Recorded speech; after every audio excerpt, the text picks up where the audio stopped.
Hello, it's Ashley here from Paper&Twine, and it is day 20 of 31 days of Christmas crafting. So when we've done this, we've only got 11 to go. Woo woo! Oh, it's a long old slog, isn't it?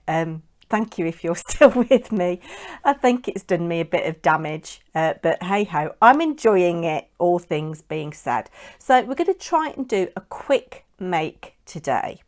And I'm looking at the craft fair market, again, stocking stuffers, just quick things that you can make with what you've got in your stash. Now, I quite often have scraps of card like this in my scraps box, and these happen to measure not quite 2.5 inches. They're offcuts from when I've made boxes, but I think that they will be the right kind of width for a quick and simple bookmark. And I've got a book here. You can actually win this book on my channel. I've got a hidden giveaway somewhere. I can't remember where. I do need to do the draw. It's a little while ago.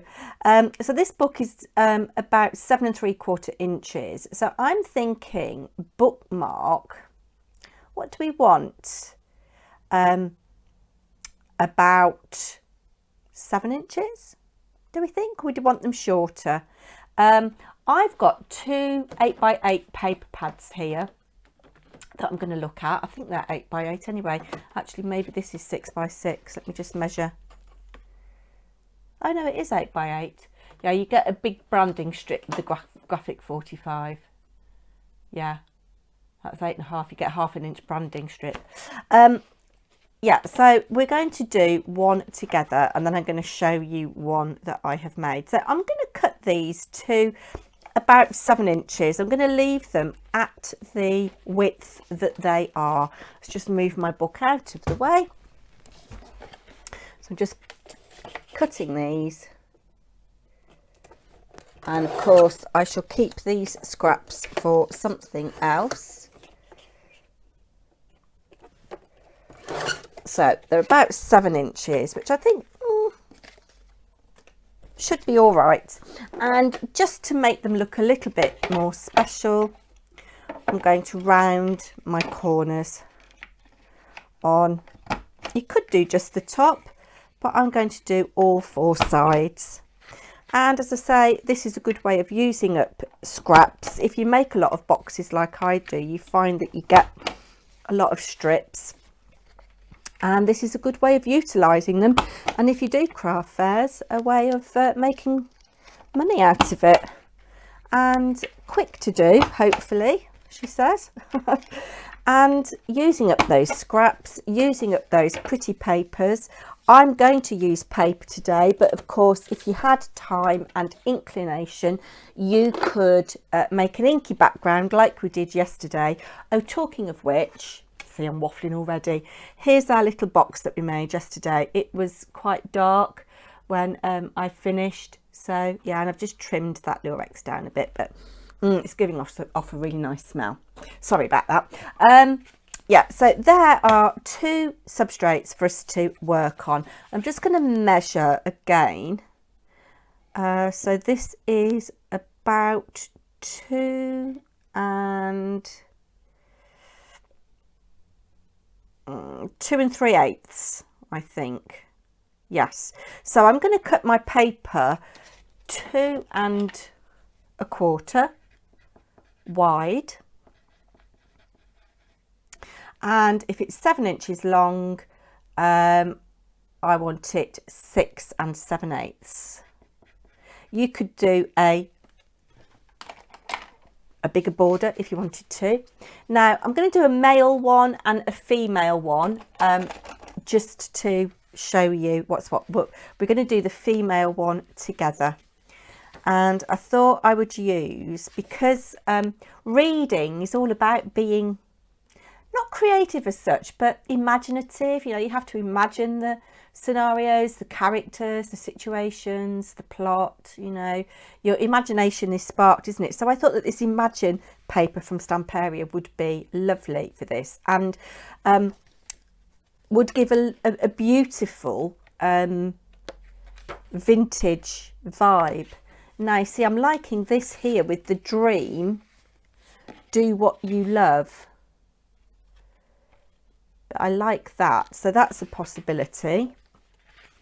We don't want to use these cut aparts for this. I do want to use them, obviously, but not for this. This is really pretty, isn't it? Look at that. I'd love to be able to produce paper like this myself. I need to learn. Mr. Paper&Twine has said that he will pay for a Skillshare subscription for me. And we watch various YouTubers that often have discounts. I think that might be something that I could learn on Skillshare. Art must be an expression of love, or it is nothing. Look at this beautiful lady here. Isn't she gorgeous? I've got some paper here that I've already cut. That's got little cut aparts on it. We've got the music one. It would be nice to have something with script on, seeing as we're doing a bookmark. Perhaps part of this would be nice for the back with the script. So yeah, I think I'm going to go with this. So I'm going to cut.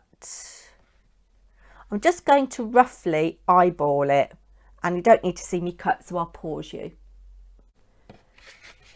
So I've cut my pieces front and back and rounded the corners, and I'm just going to go in with a little bit of gathered twigs, distressing just to go around the edges.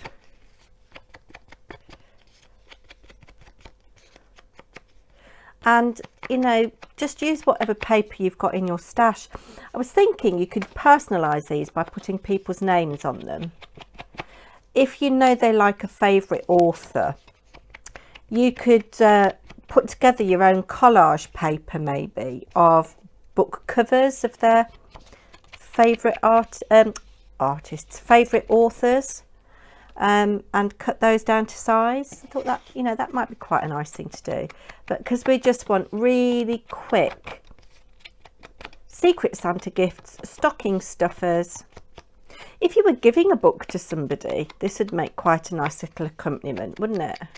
There's lots of people get books at Christmas. My dad usually buys me a cookery book. So there we go.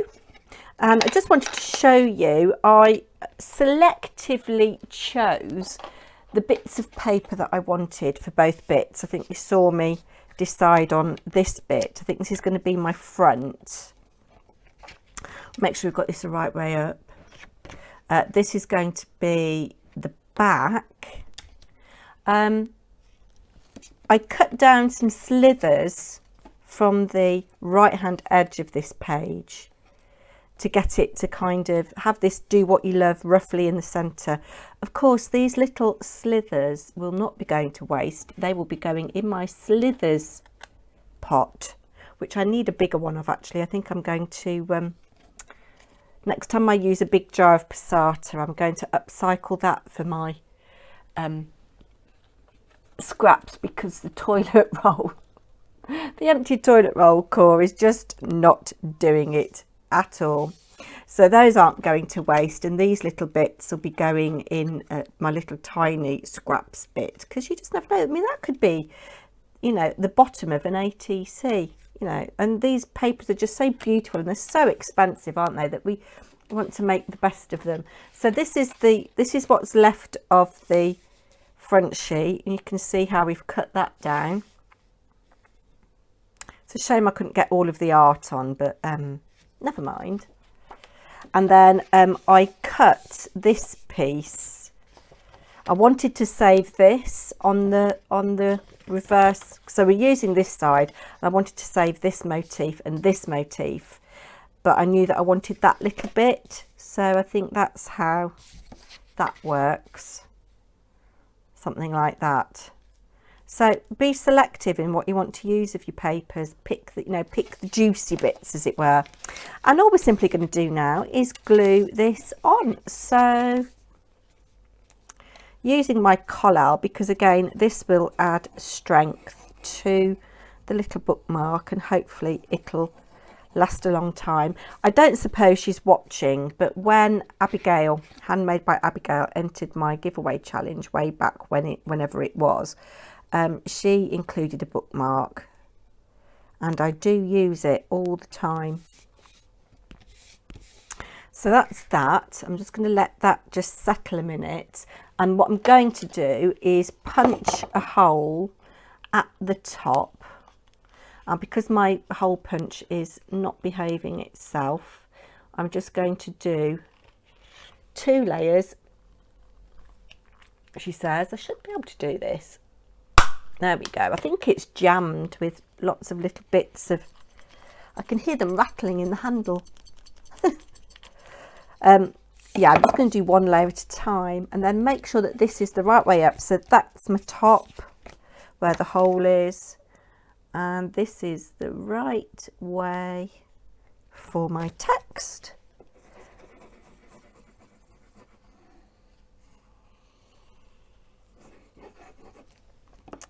And Jessica Marvel, I don't suppose you'll be watching either, but if you happen to be, I have sent my entry off to you today, signed for I think it's tracked anyway, first class, so hopefully you should get it before your closing date.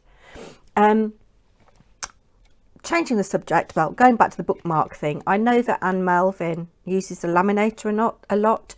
I have got a laminator somewhere, but I don't know where it is. If you wanted these to be a bit more long lasting, you could laminate them, but I don't like the shininess. I quite like the paper on paper. So let's see if we can just punch. There we go, that went through easy. I don't know what's the matter with it. It's a bit temperamental. Now, I wouldn't advise that you add lots of embellishment to these, because they've got to sit inside a book, haven't they? But what I am going to do is just put an eyelet and a bit of cord at the top. So I'll do that off camera and then I'll come back to you. So there we go. I think that has been quite quick and simple. I'm going to leave this as it is because I just think the paper is so pretty. You could add some Tim Holtz word clippings if you wanted to. Would that fit on the bottom? No, but I just love this paper and I think it's perfect for things like this. And as this collal sets over time, this will be quite rigid. Let's bring in our book and see what we think. Perfect bookmark. Here is the male one that I made. I did put a couple of Tim Holtz clippings on here, and I've used the Graphic 45 Ocean Blue. I've used a lot of it for albums, but I want to get gone. Oh no, I don't know. We need to stop hoarding, don't we? But mementos of lives lived. I thought that was quite appropriate because, you know, books are all about people's lives, aren't they, quite often? Unless you're reading non-fiction, of course. And then on the back, I've got the snarky clippings. Let me just bring it in. Small talk snarky. I've got the big one as well. Impertinent, I think, is maybe French. And descarado, is that Spanish or Portuguese or something? I don't know. Maybe impertinent is Spanish. But just looking at this, she said, that's a lot of money to spend on crafts. And I knew we couldn't be friends. There's some fabulous things in here. And they come in black and white. And I've used the black because I just think it's more masculine on here. And I've just put, I need a 6-month vacation twice a year, because again, a lot of people only read books when they're on holiday, don't they? Of course, holidays have been a thing of the past with the pandemic and everything. And then I did another one. I've got this Roald Dahl collection that I've had for many years, and I've got multiples of this because I just loved it. This is the inside of the box. Look how fabulous that is for home decor, for kids' rooms. Oh, so yeah, I've got multiples of this. I just love it, and it's all Roald Dahl themed. And this is the ultimate die cut pack from Do Crafts, which I think they're brilliant value, and you get lots of decoupage and papers and what have you. So I've done a kids one, and instead of having the string at the top, I've done the bit at the bottom. And I love this. There's this paper, and I've got the CD-ROM as well, so I can print this off ad infinitum. All of the Roald Dahl funny words. You've got bish, kixie. I saw this and thought it was vaguely rude. Fizzcockler. That's Wondercrump, I think. And of course some of the titles. This was a scrap that was left over from this side when I cut the paper down. I've got an A5 sheet and I cut this down, and this is quite nice. Again, you know, for a children's book, I just think it's lovely with all the little Roald Dahl book titles. And that fits in there like that, and you've got that hanging out the bottom of the book. So you do you with your bookmarks, and let me know how you get on. Embellish the top, the bottom, you do you. I've kept mine fairly plain because obviously they're going inside a book. So that's day 20 done and dusted. Come back tomorrow for day 21. We're getting there. We're getting there, guys. Thanks a lot. Bye now.